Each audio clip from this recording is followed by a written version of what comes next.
करते हैं आपको। जैसे आपको इसमें पूछा जाता है कि 8 अंकों की सबसे बड़ी से बड़ी संख्या बताइए, या 5 अंकों की सबसे बड़ी से बड़ी संख्या बताइए, या 2 अंकों की सबसे बड़ी से बड़ी संख्या बताइए, 3 अंकों की, कितने भी अंक की पूछी जाती है।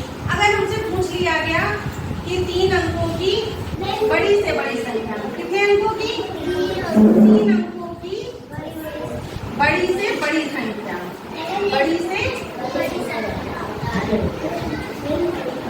बड़ी संख्या, तो हम क्या लिखेंगे? 3 बार 9 लिखेंगे। कितनी बार 9?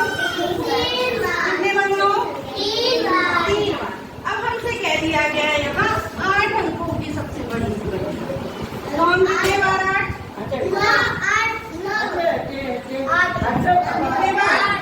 कितने बार लिखेंगे? 8 बार। 1 2 3 4 5 6 7 8।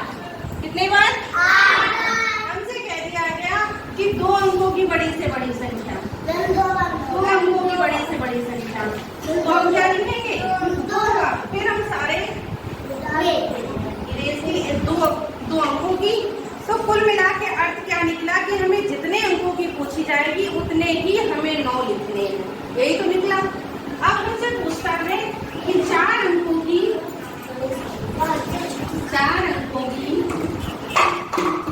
छोटी से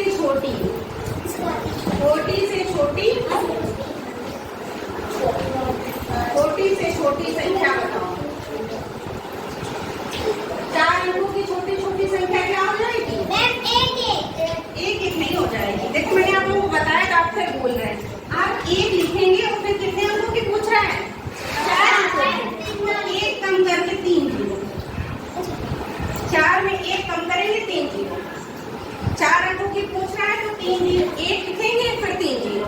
और जैसे हमसे 8 पूछेगा, कितने अंकों की? 8 अंकों की, तो हम क्या करेंगे? 1 लिखेंगे, 8 में 1 कम करो, कितने होते हैं? 7 जीरो। 4 5 6 7 जीरो। अब हमसे पूछा है 3 अंकों की, कितने अंकों की?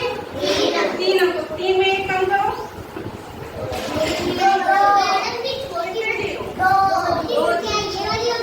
हाँ बड़ी होगी तो आपको उतने बार ही 9 लिखना है। जैसे छोटी पूछी जाएगी तो आपको 1 कम करके उतने 0 लिख देने, 1 के बगल में 1 लिखेंगे। देखो तीनों, अब 1 2 3 संख्या की हो गई, 3 हो गई।